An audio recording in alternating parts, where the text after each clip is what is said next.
മാറ്റില്ലണമെങ്കിൽ നവ്യയ്ക്കും ഈ വിവാഹ നിശ്ചയത്തോട് വലിയ താല്പര്യമൊന്നുമില്ല. നവ്യയുടെ താല്പര്യം എന്ന് പറയുന്നത് തൻ്റെ സഹോദരിക്ക് അനിയെ നേടിക്കൊടുക്കുക എന്നതിലാണ് എന്ന് കാണാനായിട്ട് കഴിയും.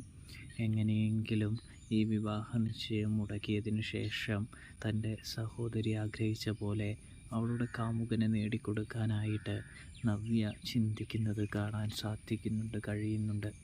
പക്ഷേ നവ്യയ്ക്കാണെങ്കിൽ അതിന് പറ്റിയൊരു അവസരം കിട്ടുന്നില്ല, പറ്റിയൊരു ഐഡിയ കിട്ടുന്നില്ല. അതിൻ്റെ ചിന്തകളിലാണ് നമ്മുടെ നവ്യ.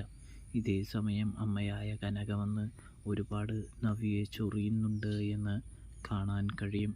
അപ്പോഴൊക്കെ നവ്യയാണെങ്കിൽ അത് തന്ത്രപൂർവ്വം മറികടക്കുന്ന കാഴ്ചയാണ് നമുക്ക് കാണാനായിട്ട് കഴിയുക.